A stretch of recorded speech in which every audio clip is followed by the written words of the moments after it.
Hi, this is Matt with Custom Car Grills. Our video today is for the rear reflector piece on the Hyundai Veloster Turbo. This mod will remove the reflector and replace it with one of our meshes. To cut a consistent edge depth on this piece, I'm using some red electrical tape. It's extremely important to note that this tape is exactly 3/4 inch wide. Also noteworthy is that I'm starting the tape on the edge of the lip. This area can be easily seen on the side closest to the tire because there's a sharp divide in the middle of that portion. Now I'm tracing the tape with a silver marker to make a line to cut on. And once the line has been drawn, then the tape can be removed and discarded. Next, it's time to start cutting using our Dremel with a cutoff wheel. I'm simply just cutting right along the silver marker line that was drawn. It's important to note though that I'm not cutting all the way to each corner. I'll deal with the corners in just a moment, and for the meantime I'll make a cut between the edges at about 45 degrees to connect them up. With the edge cuts made, the center portion should just drop right out with ease. There's some burnt plastic bits that are remaining, and those should be removed before continuing on.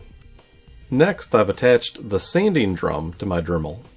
I'm going to use this to round the corners where the edges meet.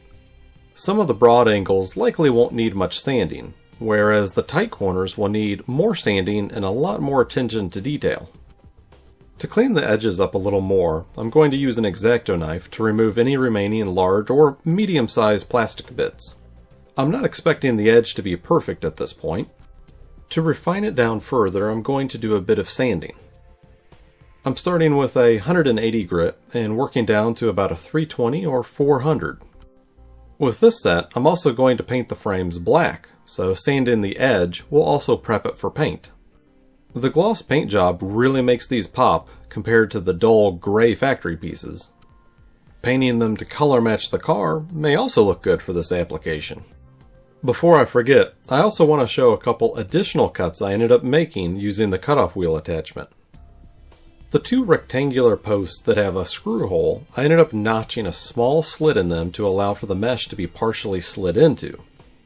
Now it's time to check out the mesh we have for sale.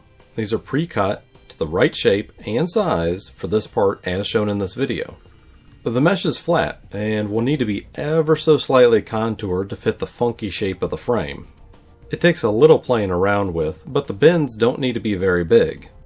With the correct bends made, the mesh piece should easily rest on the back of the frame, though there may still be small gaps seen here or there. Next, I'll use some cable ties and foam to hold the mesh in place and close up any remaining gaps.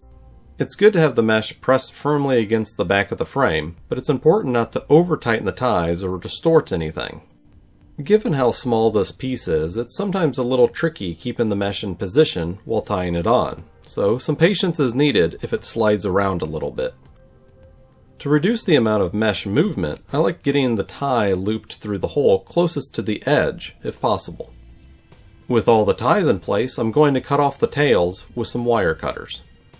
Since these are a pair, I tried getting the mesh angled the same so that they'll look the same when viewing both from behind the vehicle. The mesh pieces were designed to have the grain of the mesh going horizontally when installed on the car. To bond the mesh and frame together, I'm using automotive goop. For an applicator, I'm going to use a toothpick. This will help me have real good control of where I lay the goop in. This adhesive works great, but one drawback is that it does take about a full day to cure, so plan the install accordingly. Once the adhesive is cured, the ties can be cut off and discarded, along with the protective foam. Now, let's flip around the piece and see how it turned out. I'd say that overall this looks really good, and it honestly wasn't too difficult to make with just a few basic tools. There doesn't seem to be any gaps between the mesh and the frame, and it looks fairly seamless. Here's a shot of the pair of them together. The mesh pieces will be available in the two mesh styles that we stock for the front bumper. And these will match up really well when comboed with the rear bumper mesh mod, as seen here. What a huge difference these mesh pieces make on the vehicle. They can really transform the rear bumper of the car. I hope you liked this video, and as usual, if you have any questions about this product or any of our others, then feel free to contact me.